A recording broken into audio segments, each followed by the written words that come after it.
8 years is a long time to build a new life. I've built mine in Brooklyn layer by layer, like code compiling into a fortress. My name is Emily Brown. In my old life, in Seattle, I was a ghost. Here, I became indispensable. I solved problems for banks and governments that their own experts couldn't even parse. I found my language, and it was one of pure, unfeeling logic. The past was a closed file. I hadn't spoken to my family in 8 years. They were a relic, a set of variables I had successfully eliminated from my equation. Then, one Wednesday evening in October, the equation broke. My phone vibrated on the kitchen counter, a foreign object suddenly alive. The screen glowed with a name I hadn't seen in years, Adeline. My cousin. The only one who had this number. A cold trickle of dread, a sensation I'd forgotten, traced my spine. Emily? Her voice was like quiet static on the line, a sound from another world. Your parents, they want to get in touch. They want you to come home for Christmas. The air left my lungs. I sank onto the edge of my bed, the polished floorboards of my apartment suddenly feeling as insubstantial as smoke. Now, the word was a dry leaf. After all this time, they started asking everyone where you are. It seems like they really care. I ended the call without a proper goodbye. The silence in my apartment was no longer peaceful, it was accusatory. I stared at the blank white wall, but I didn't see paint and plaster. I saw the past, rushing back in a torrent that had taken me years to dam. The memory was sudden and vivid, unlocked by the phone call. I was 13, folded into a cold leather chair in Dr. Wilson's office, my knees pulled tight to my chest, trying to make myself small. Emily's problem isn't loneliness, the doctor was saying, his voice calm and final. She's simply being ignored. My mother's sharp, dismissive snort cut through the room. That's ridiculous. We love both our children equally. But I knew it was a lie, polished and presented like the fine china we only used for guests. My brother, Henry, was the sun around which our family orbited. The football star, the class president, the golden boy. For his 16th birthday, my parents presented him with a set of car keys, their faces glowing with pride. That same year, I bought myself a sweater from a secondhand store.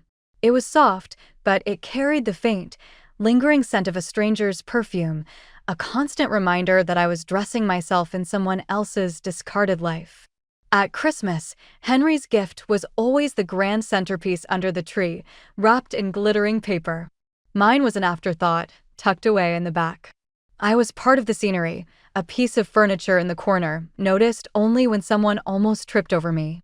I found my escape in a high school announcement, scrawled on a whiteboard, Computer Science Club. Room 27. Thursday after school. Room 27 smelled of dust and warm electronics. I went once, and then I never missed another session. Here, in the quiet hum of old processors, I was seen. Not by a crowd, but by logic. A problem was a puzzle, and I had the key. The club was my refuge. We fixed broken machines, debated architectures, and built worlds from nothing. On a borrowed laptop, I wrote my first game, a simple, clunky thing, but it was mine. One afternoon, Mr. Anderson, the teacher who ran the club, leaned over my shoulder, watching lines of code scroll down the screen. He was a quiet man, but his words struck with the force of a hammer. Emily, he said, his voice low and serious. You have a talent. A real one. Don't let anyone ruin it. By 16, I had a plan. It was my own secret program, running in the background while my family celebrated Henry's acceptance to a prestigious university in California. I remember one Thanksgiving, my father raising his glass, his face beaming. To Henry. We're so proud he's at Stanford. The table erupted in joyful cheers. My mother chimed in, and we're helping him network for a permanent job out there. My uncle laughed, well, if that falls through, we always need dishwashers at the diner. The whole table roared, my parents loudest of all. I just sat there, a silent spectator. They had no idea. Nestled in my backpack was my own acceptance letter to a top-tier program in New York. A full ride. Tuition, housing, a scholarship, everything was paid for. I had built my own launch pad, and they were all too busy looking at my brother's sky to notice I was about to blast off. Now, after 8 years of silence, they were calling me back. And they had no idea who I had become. I built my life in New York with the same meticulous focus I applied to my code. I moved into a dorm, paid my way through college waitressing, and graduated with honors. I landed my dream job at a cybersecurity firm so quickly it felt like a glitch in the system, a good one. For the first time, the system worked for me. For years flew by in a blur of complex projects and late-night debugging sessions. After leading a security overhaul for an international bank, the bonus that landed in my account was so substantial it felt abstract. I made it real. I called a realtor, and within a week, I was the owner of a brownstone townhouse in Fort Greene. 2 bedrooms, exposed brick, a kitchen flooded with light. At 31, I had an asset, a sanctuary. 2 weeks before Christmas, I hosted a housewarming party.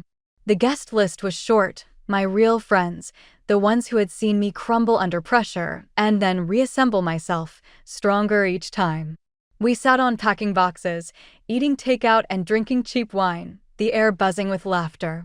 Stella, my oldest friend from the city, raised her glass. To Emily, she said, her voice warm. The quiet girl who made silence her strength. We clinked glasses, and I smiled, but beneath the surface, a single thought looped incessantly. In a week, I go home. This time, I wouldn't be the shadow in the corner. I was a force, a person who had built her own worth from the ground up. The 6-hour journey to my old neighborhood in North Seattle felt like traveling back in time. The house, when I finally pulled up, looked tired. The paint was peeling, the garden was a tangle of neglect, and a single porch light flickered weakly against the gray afternoon. With a deep breath, I rang the doorbell. The sound was unnervingly familiar. Footsteps approached, and the door creaked open to reveal my mother. She blinked, her eyes widening almost imperceptibly. "Emily? Is that really you?" She pulled me into a tight, brief hug that felt more like an inspection. "You look different." The smell of the house hit me like a physical blow: old lemon wax, dusty air, and a bowl of petrified potpourri. In the living room, the chatter died instantly. All eyes turned to me. "Well, look who finally decided to show up," an uncle muttered from his armchair. "She's in a tracksuit," my aunt whispered, not quietly enough. I glanced down at my outfit, tailored black trousers and a cashmere coat. Understated, but impeccably cut. Of course, the nuance was lost here. Then Henry emerged from the kitchen, his arms slung around a woman I didn't know. He was beaming with the same practice charm I remembered. "Emily, this is Mia, my wife." He pointed to her pronounced baby bump. "And your future niece or nephew is in there." "Congratulations," I said, my voice even. He smirked and gave a playful wave in front of Mia's stomach, a gesture that drew indulgent laughter from the room. I felt my jaw tighten. "I work in tech now," I stated calmly, cutting through the noise. "Tech, huh?" Henry repeated, his tone dripping with condescension, as if I'd confessed to running a photocopier. He turned to Mia. Emily was always the strange, quiet one. "Probably works in some basement somewhere." I allowed myself a slight, knowing smile. "Well," I said, my voice quiet but clear. "You could say that." My mother clapped her hands together, a sound that shattered the moment. "Dinner is almost ready. Emily, put your things away. Henry uses your old room as his office now, so you'll be on the pull-out couch in the den." Of course. The equation, it seemed, had not changed. The variables had just gotten older. I stood there, the successful homeowner, the expert in my field, and was immediately assigned my old role. The guest who doesn't quite have a place. The evening was a slow, excruciating exercise in patience, each minute dripping like a leaky faucet. I was cornered by Aunt Nora near the punch bowl, her smile thin and perfunctory. "Your brother is starting his own business," she announced, as if reporting royal news. "He's such a go-getter, a real genius." "And you, Emily? Are you still messing around with those computers?" "I write security programs," I clarified, my voice neutral. She wrinkled her nose. "Well, I suppose someone has to do the boring work." Later, as dinner was being prepared, Uncle Mike leaned in, his breath smelling of cheap whiskey. "The offer still stands, you know.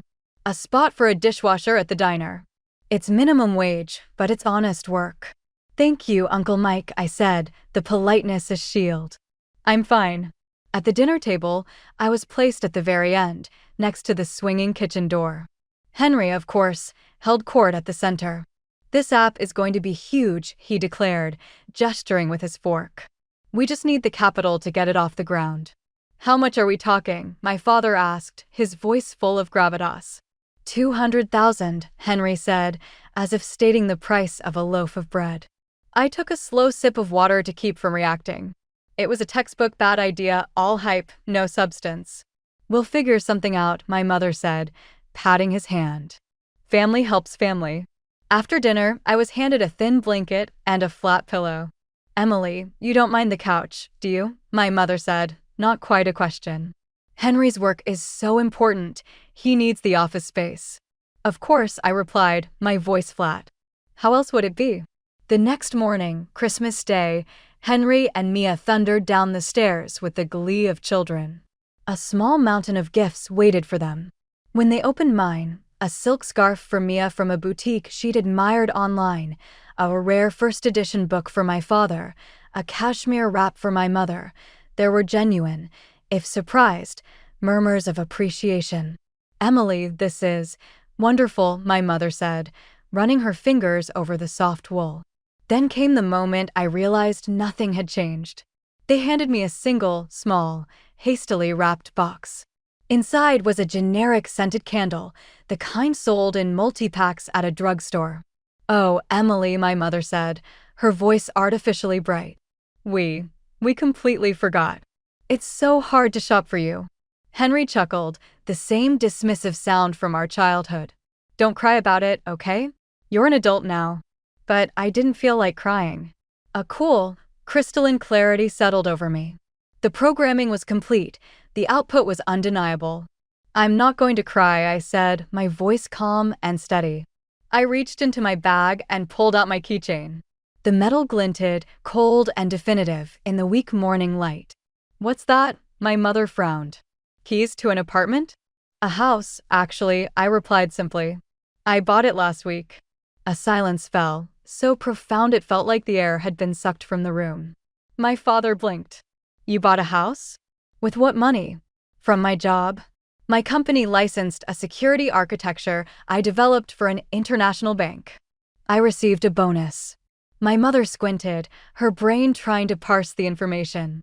And how much was this? Bonus? A little over 1.5 million.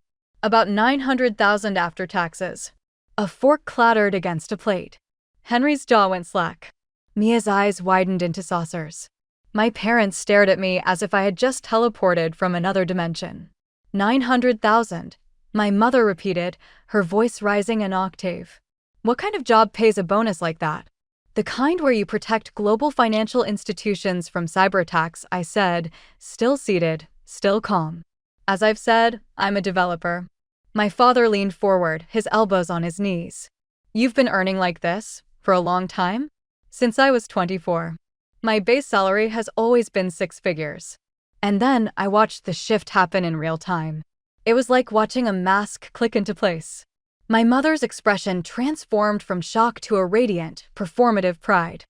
She stood up, all smiles. Honey, why didn't you tell us? We're so proud of you. Her voice was dripping with a warmth I had never heard directed at me. My father straightened up, puffing out his chest. Henry, did you hear that? Your sister works with Fortune 500 companies. Henry's face was a thundercloud. Mia whispered something sharp in his ear. My mother sat down beside me, her body angled toward mine, eclipsing everyone else. Now, tell us about this house. How many rooms? 2 bedrooms, 2 bathrooms. A brownstone in Fort Greene. We absolutely have to come visit, she beamed, placing a hand on my arm. Family should stick together. Family. The word, after 8 years of silence, was so hollow it was almost funny. I stood up, the movement breaking her contact. Actually, I said, sliding my keys back into my pocket. I have to go. It's a long drive back to New York. My mother reached for me, her smile strained. But you just got here.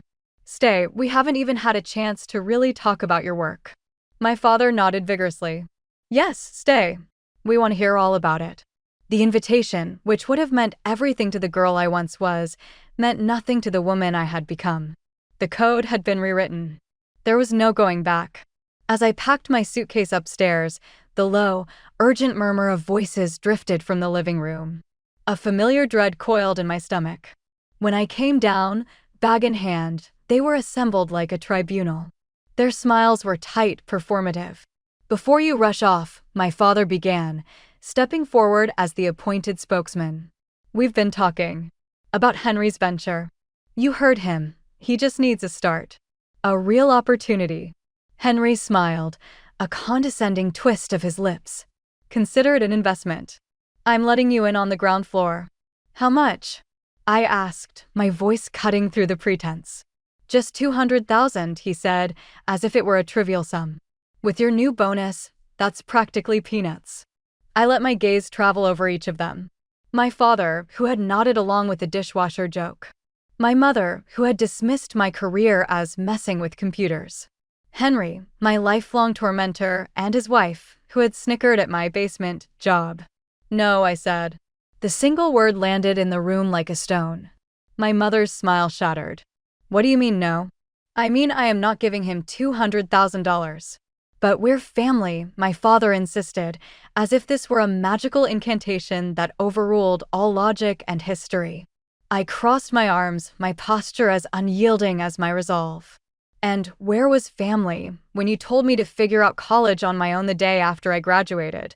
Where was family when you emptied your savings to pay for Henry's Stanford tuition?" "That was different," my mother protested, her voice fraying. "We didn't have the money for you then." "But you magically found it for him," I countered calmly. "Every single time." "He was promising," she snapped, then seemed to realize what she had said. She faltered, backpedaling. We just thought a simpler path would be better for you." I picked up my bag. "I'm leaving." "You selfish brat." Henry erupted, his face flushing with rage. "After everything this family has done for you." "What exactly?" I asked, turning at the door. "You housed and fed me? That's the legal requirement of being a parent, not a favor. Your only real gift was making me feel like a guest in my own home." I walked out to my car. They followed, a desperate, arguing flock on the porch. "You'll regret this," my mother shrieked, her voice raw. I opened the car door. "I won't." And for the first time, I knew it was the absolute truth. As I merged onto the highway, my phone lit up like a Christmas tree, calls, texts, a digital siege of guilt.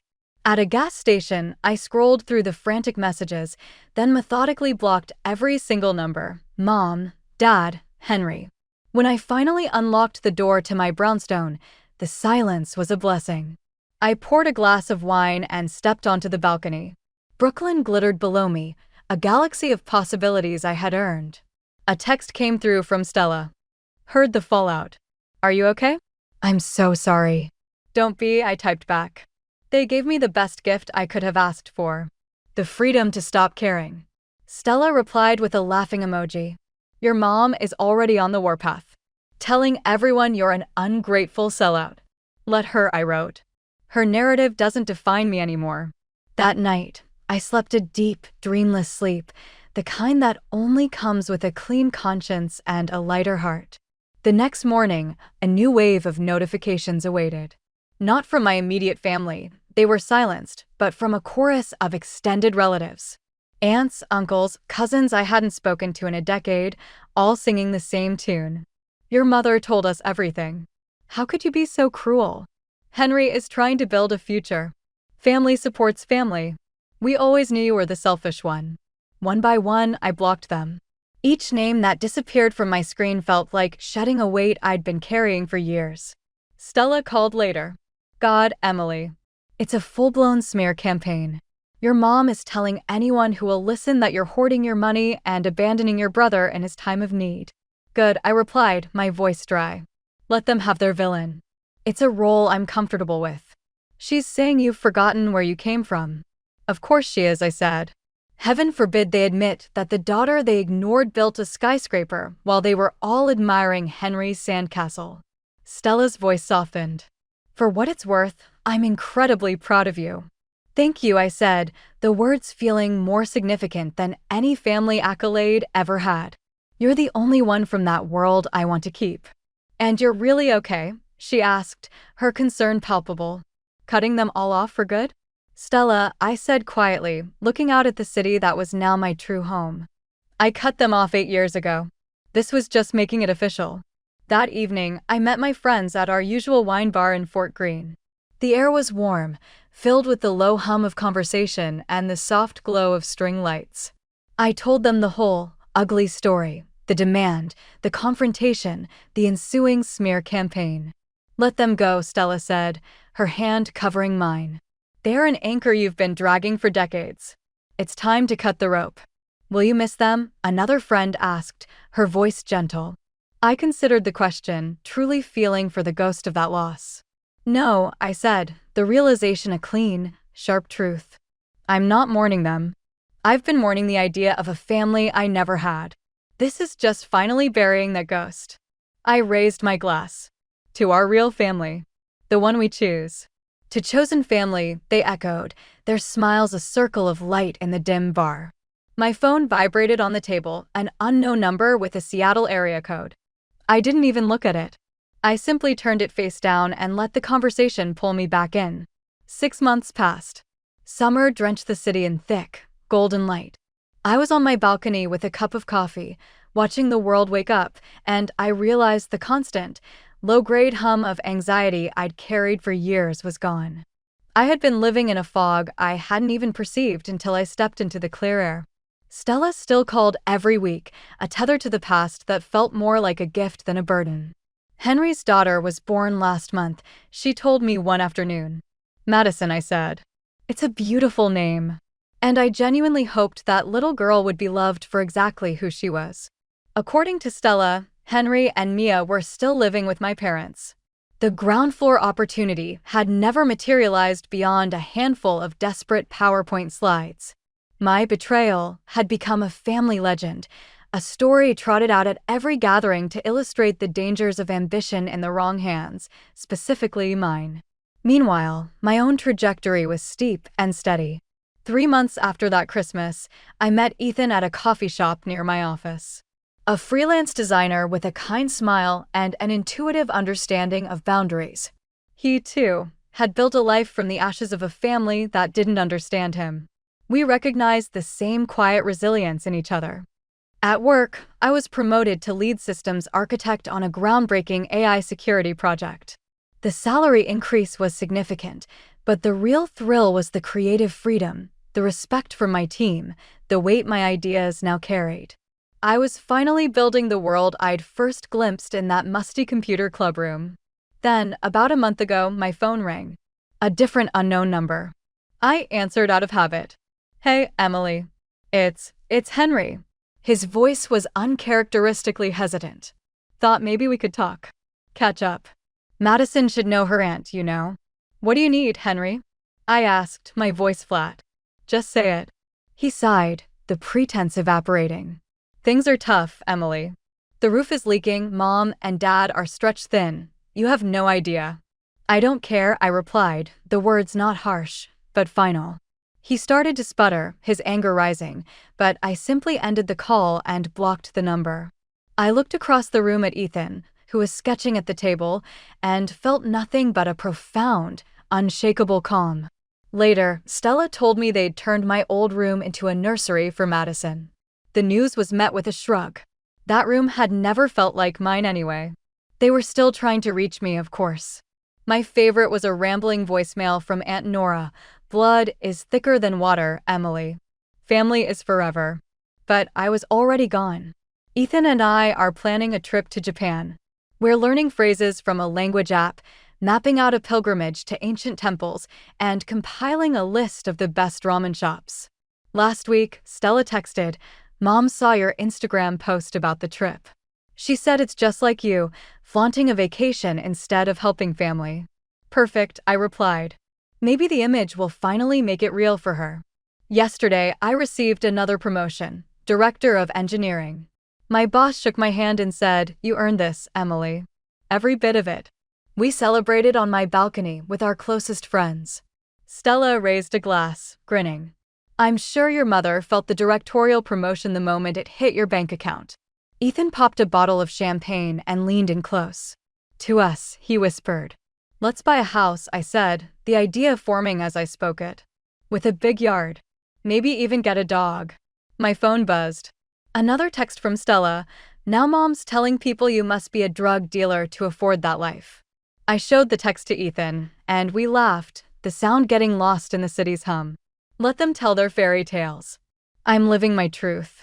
If you've ever felt invisible in your own story, know this. You are the author. You don't need their permission to write a new chapter. Build a life that demonstrates your worth, not one that begs for their validation. Walk away from the roles they assigned you.